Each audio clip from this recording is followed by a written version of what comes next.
What's happening, everyone? Kyra and Ben back again. This week we are covering a film that is very near and dear to my heart, a film that I love. It is Celine Sciamma's Portrait of a Lady on Fire. In the previous weeks, we have covered Petite Maman, which is also done by her. So I was really excited to talk more about her filmography because I think she's an incredible director. Ben, tell me about your history with the film.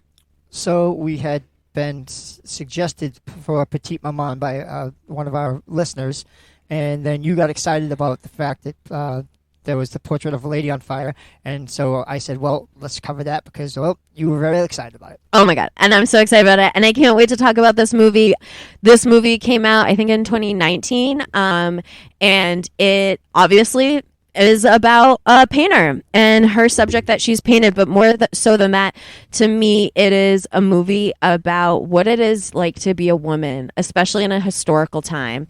And I think one thing that this movie does so well is it really talks and really celebrates the female gaze. And we're going to talk a lot today about the female gaze versus the male gaze, as well as talk about the film because it covers a lot of things that is not covered in historical times. I think nowadays we are getting more of women's stories, but this is a woman's story that I think is very important. I think it talks about how art and beauty and things like this can transcend and celebrate life and how meaningful they can be and what kind of impact they have on us. So our main protagonist is Marianne. She is a painter.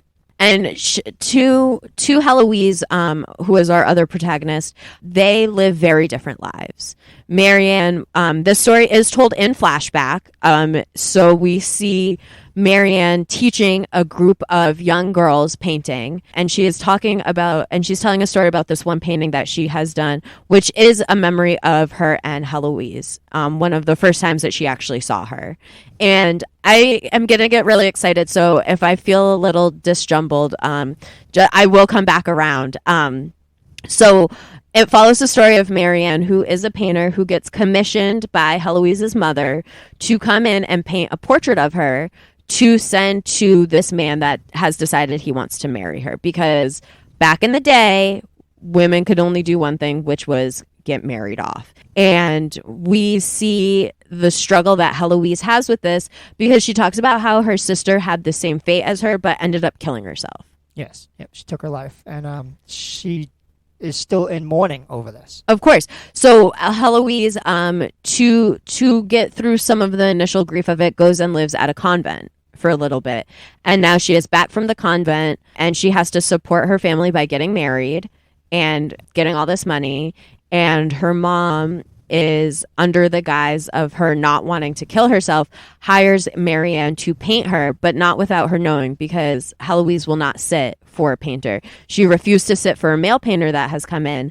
So now the mom thinks that, if we bring in a female painter, she will do it. So under the guise of her being a walking companion, we see a lot of stolen glances between Marianne and Heloise, with her trying to study her face, trying to get the essence of her, trying to understand who she is so she can paint her and do this job. Now, through this, obviously, they fall in love, which I think is beautiful because it shows that, I don't know. One thing I love about this movie, and like I said, I'm going to be bouncing around a little bit, but one thing I love about this movie is the lack of men in this film. And if there ever is a man in this film, they feel bumbly, they feel out of place. It feels like they really disrupt this world that has been created amongst these women.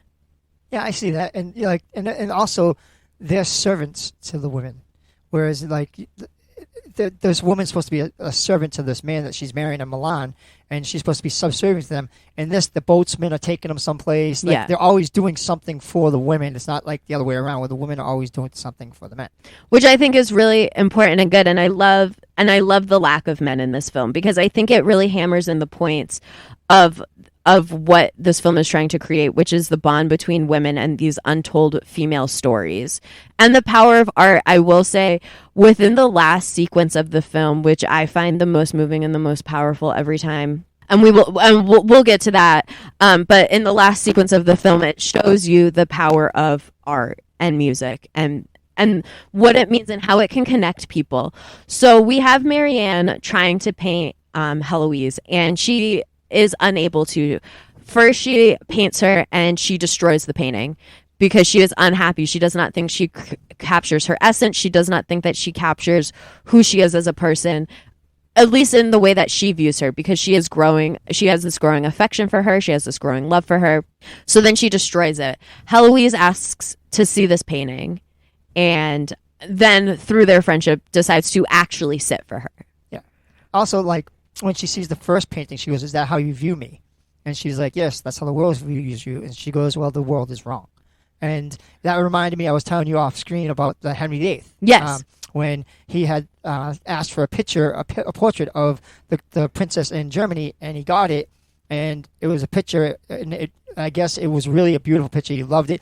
He married her, and then when she got there, she looked really nothing like the picture, and he was like, "No, I don't want to be married to this person," and she got out kind of good because he was like, "All right, I like her as a person, so I'm not going to like kill her." And she realized that, the alternative to getting divorced was death. She was like, "I'll take the deal." And, she got a castle, she got servants, she got a stipend. So she got a lot out of that, Exactly. Yeah. And I think in this too, what is trying to be said as well is that Marianne is initially looking at Heloise through a male point of view. She's looking at this like, oh, I have to commission this painting for a man, so I'm going to view her in a way that I don't view her, but how the world would view her, because we live in a patriarchal society. So this is how she's viewed. And Heloise is saying, no, this is not who I am. You know who I am. Right. That was beautiful. And it was beautiful. And so I love the moments between them. I love all the long shots, all the gazing. I feel like it's very soft and it's very real of how I would imagine two people to fall in love. Yeah, it was one of those things where you look at it and you go, okay, this isn't something that they're trying to rush. This is like feelings that are developing over time. And like we were talking off screen, this is not stuff that was done a long time ago in movies. They didn't talk about like the stuff that's in this movie, like that women falling in love and things like that. It wasn't hit on like this movie. This movie shows the beauty of it, like the emotions, the feelings, and the caring of like just people being people instead of having to like stereotype it as man and woman, man and woman. Well, now we can actually express stuff like women on women, men on men. I mean, this is a different time. It is a different time, and I think so. And I think there's this one storyline that I think is very. It's a very interesting storyline. I think it's important, but at the same time, I struggle with it a little bit. So there's a housemaid in the house, and she becomes pregnant. Of course, she does not want the baby, so Marianne and Heloise support her and take her to an herbalist that performs an abortion on her. Now, obviously, I am pro-abortion. I think that this is great. Women had to have abortions back then. She would have been cast out of the house. She would have lost her job. She would have been alone, struggling with this baby, and that is not what she wanted. That is not the life that she wanted. And she had her friends there to support her and help her. And maybe I misunderstood this part of the movie, but to me, in the scene following, we have Marianne, Heloise, and the maid on a mattress, and they're all hanging out. They're trying to like comfort her. They're being together, and Heloise goes, "We're gonna paint this," and then re-simulates the situation for Marianne to paint of this woman having an abortion, which to me felt traumatizing. Because if I had just had an abortion and then someone was like, "Let's recreate it and then immortalize it," I would be like, "What?" Yeah, no, I've actually know people that had abortions, and it's to this day, I mean, they're still traumatized by it. Like, they still think about it, and it's not something that they'd want immortalized. I kind of was confused by that, too. Also, I was very confused that she's giving an abortion, and then there's babies on the bed, and the baby's touching the girl's hand, and I was really confused by that whole thing. I was like, what is going on here? Why are they doing that? Like, that just seemed, like, wrong. Like, of course. So I think, so to me, when they're in the herbalist hut and they see that this woman does take care of children, and I think it's kind of seeing this connection to the life that is growing inside of this woman, but her rejecting it because this is not the life that she wants. Yeah. So I think being able to have that compassion and that tenderness towards the child while still being able to make a decision that is right for yourself, right for your body, right for your life, I think is very powerful, because I think that's what most women who have an abortion would struggle with and feel like, like, oh, I have this life growing inside me. I have this connection. I have this part of me inside me. But at the same point, like, I need to do what's best for myself. And bringing a baby into the world is not always the best thing, like people make it out to be. And I think to make that choice is more powerful than to not make that choice. Yeah, I thought a weird part was when she grabbed the baby's hand, and for me that was like her saying goodbye to the baby she was losing. I think so. Yeah. But I think that she was happy with it. Yeah, no, her decision was in stone. She was like, I don't want to be a baby. Have a baby. I don't want to burden. I don't want to be put into the situation where I'm going to be destitute. And I understood totally. I was like, you know what? That's something that, a lot of people struggle with, and she knows where she has to do. She does. And I think too, and especially in this situation where I'm not going to say like I don't believe men should have a say in women's bodies. I absolutely don't think that they should have a say. I think it's a different situation maybe if you're like with someone and you guys talk about it, but I don't believe it's ever should be up to a man whether a woman keeps or doesn't keep a child. And so to have the absence of men, especially within this scene, felt so powerful to me and so empowering, because it was fully on her. And it was like, this is my life, this is my body, this is my choice, which I fully support and I love. And so, but back to the scene with Heloise and Marianne. So I found it a little traumatizing. I felt it to be a little insensitive. I can see where Heloise was coming from, being like, this is going to be cathartic for you. This is something you're going to have. This is something to remember this by. And I understood that. And but at the same time, like if I was the maid, I'd be like, I don't want to do this. Yeah. No, it was just, that was weird. That was a weird part. But I think it was an important part of the film, because I think it showed how women do come together when they have to. And a lot of this film is how women stick together. So back to Heloise and Marianne. So now they are in the thralls of their romance.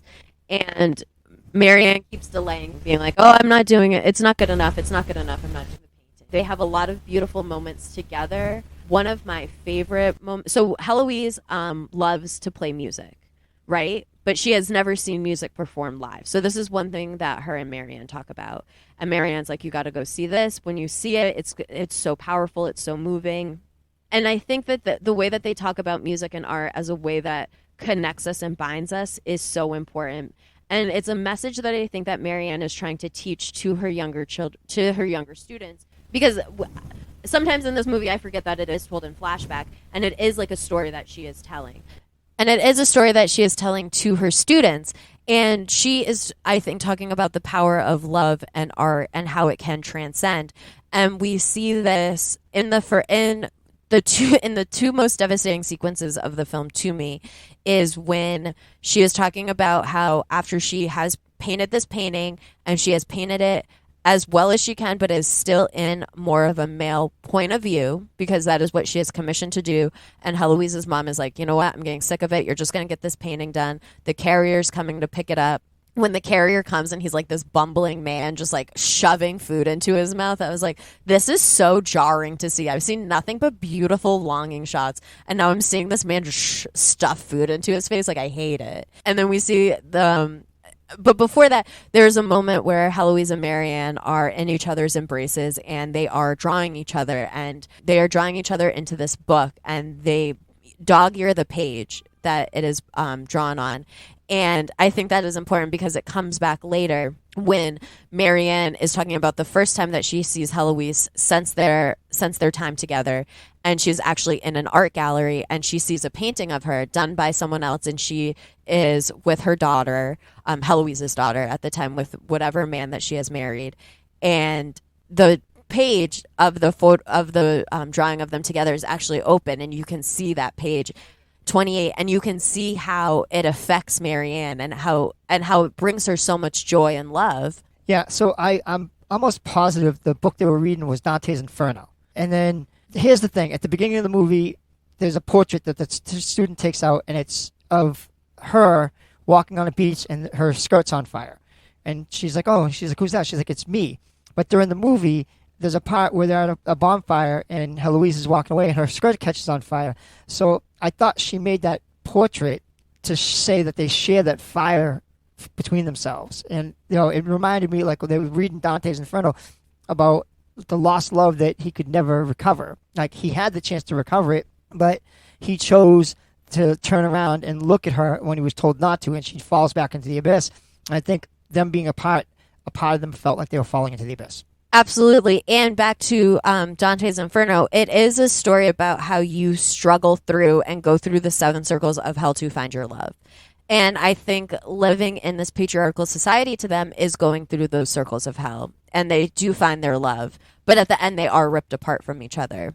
So the second most devastating scene is the final scene when Marianne is at a concert and she sees Heloise there with her husband, but they are sitting on opposite sides, and she says that Heloise does not see me, but I see her and I do not go up to her.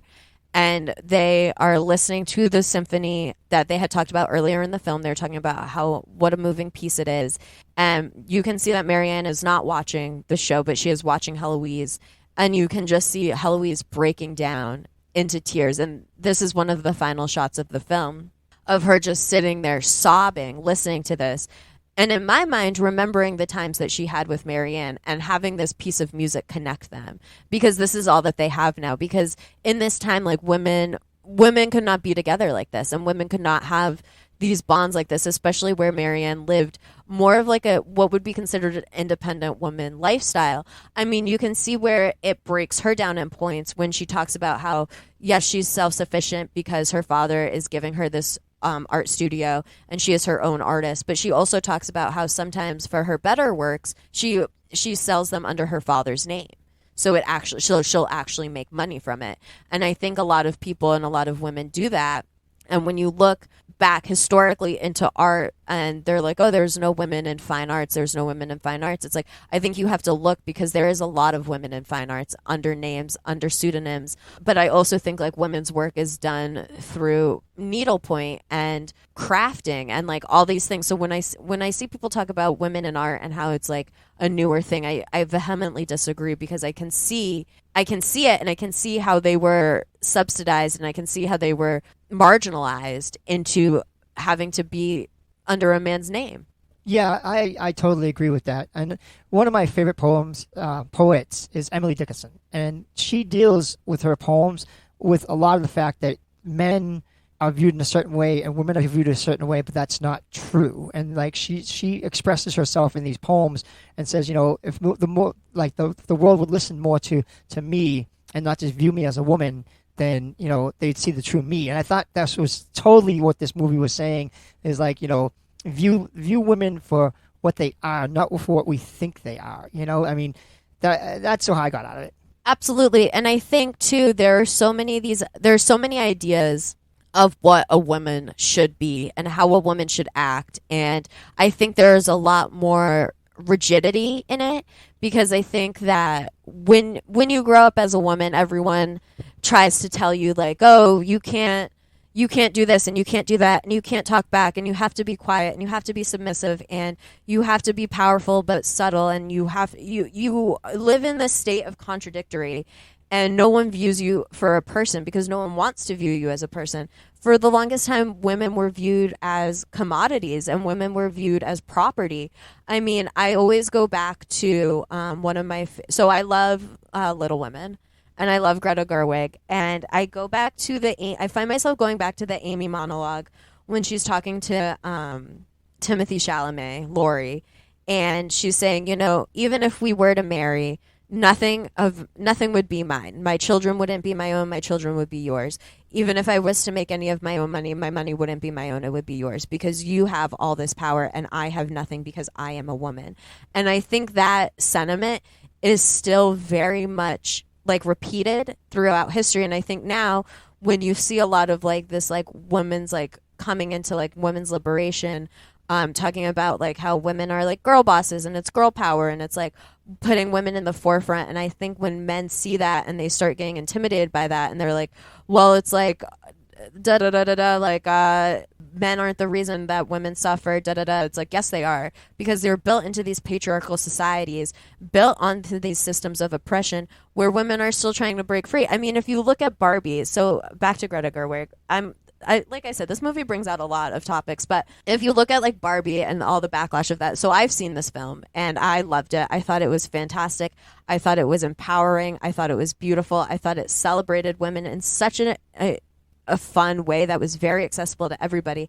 And then when I'm watching and reading critiques of it and people are like, it's anti-man, it's like, it's not. And I don't think you understood the story, because you can celebrate women and put women in the forefront and understand that women have a place at the table with men without saying that a man doesn't deserve to be there. That's not what anyone's saying. It's just saying that men have been at the top of the pyramid for so long doing all this punching down that it's like, maybe if you can't be not unseated, but if you can't scooch and make room for a woman or for someone else, then it's like, then that's your own fragility. Like, it has nothing to do, like, there's plenty to go around. And I think if you uplift these voices and uplift and kind of take down these systems of oppression, you will see that. Oh, I 100% agree.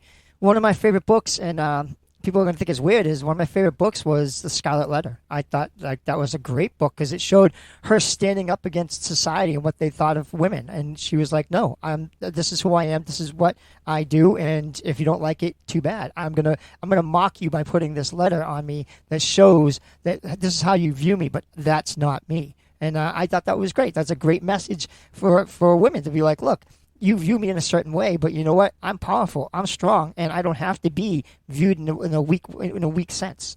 Exactly. And I think this movie does that. This movie, Portrait of a Lady on Fire, does that so well because it is all just women. We are seeing no other perspective other than women. And for a lesbian film, I love that it is not these like very overly like gratuitous sex scenes, because I do feel like when you're looking at like lesbianism, it is often fetishized by men. So I think a lot of that, if it was done by a male director, you would see a lot more of that fetishization. You would see a lot more of like these very explicit sex scenes. You wouldn't get this longing, or you wouldn't understand. Like, this is why I love this movie, and this is why I love Celine Sciamma, because she really understands the female gaze and really understands what it is to feel as a woman, to view as a woman, and to look as a woman. Because men and women, I believe, view sex very differently. Like, I think at the end of the day, like, you can have the same ideas of sex, but I think when you're looking at it in a way that a sex scene is filmed, there are two very different points of views. And not to say that one is better than the other, but I think especially in a movie like this, where you don't have that kind of gratuitous over the top like sexiness. Like, I always go back to another French film, Blue is the Warmest Color, a great film about finding like your first gay love, but the sex scenes in that are so gratuitous. And it's like, at some point it's like, did you just want to watch two girls hook up? Because like, I get it, this is a part of the story, but it doesn't need to be this much a part of the story. And I thought that this movie does it so well. Like, there's this beautiful scene where they're like playing with each other's like armpits, and I like it feels like it doesn't matter, but like that is them celebrating each other and being intimate with each other in a way that isn't overtly about sex. Yeah, there's actually a part when she's doing the portrait and she has like a thing over her, like her dress, and she's like, show me more neck, and she's like, oh, you're trying to view this as my husband would view this. So like it shows like you're viewing it as a male would view me, not as you're viewing me. So this movie brings out a lot of good points and a lot of stuff that for the longest time wasn't hit on. Like we were talking before, like, you know, some of these scenes and some of the stuff was like, you know, you wouldn't see them in movies because there was taboo. I mean, you just, you know, an abortion in a film, no, absolutely not going to happen. You know, two women falling in love and, you know, having a romance, nope, not going to happen. And in this it did, and it was like, you know, Portrait of a Woman on Fire. Maybe the fire is the spark that's starting with the women's movement. Exactly, and I think it also talks about the fire between two women and how it can be celebrated. It doesn't. I mean, there should be not. I mean, obviously, within patriarchy and within like these rigid systems, a lot of people can feel shame for being who they are and what they want because it doesn't fit in with what is expected of them. And I think this is hit on a lot in the film. It's like, what do you do because what is expected of you versus what do you do because you want to do it? And we can see that in the mind of Heloise and her sister. Heloise is doing what is expected of her, but she does have this tryst where she can fully be herself and she can hold on to that for the rest of her life. Whereas her sister just had no escape and thought the only way that she could be finally free is death, which I think is devastating because I feel like you see that a lot of times today. Like you see women being oppressed and like they're like, the only way out for me is dying. And that is never the answer. It is not, because there's always something more to life, I think. And like, I don't know, like I know I struggle with a lot of things. So to hear that's coming from me, like if you know me, probably feels like a little bizarre, but I think at the same point, like life is what you make it. And in this, we can see Marianne and Heloise carving out a part of their life that they hold on to forever. And we see this mimicked in the final two sequences where Marianne's like, yeah, these were the last 2 times I saw her, but I always will hold on to that. I will always hold on to this painting, and I will always hold on to those memories because that's what's keeping me going in life. To know that you can experience a true love once, I think is so powerful. Yeah, and there's a part in the ending where she's looking at the painting she did, and it's of Dante's Inferno. And the guy says to her, he goes, normally they don't do this portrait of where they're saying goodbye. It's usually like him walking away or him just turning. And I think that was kind of her way of expressing her goodbye to Heloise, like in that portrait. And I thought that was like, it was really beautiful. I was like, oh, that's kind of beautiful. Because, she knows that the love can never be and it has to end, but she can always hold on to it, just like Dante has to always hold on to the love he has for his lost love.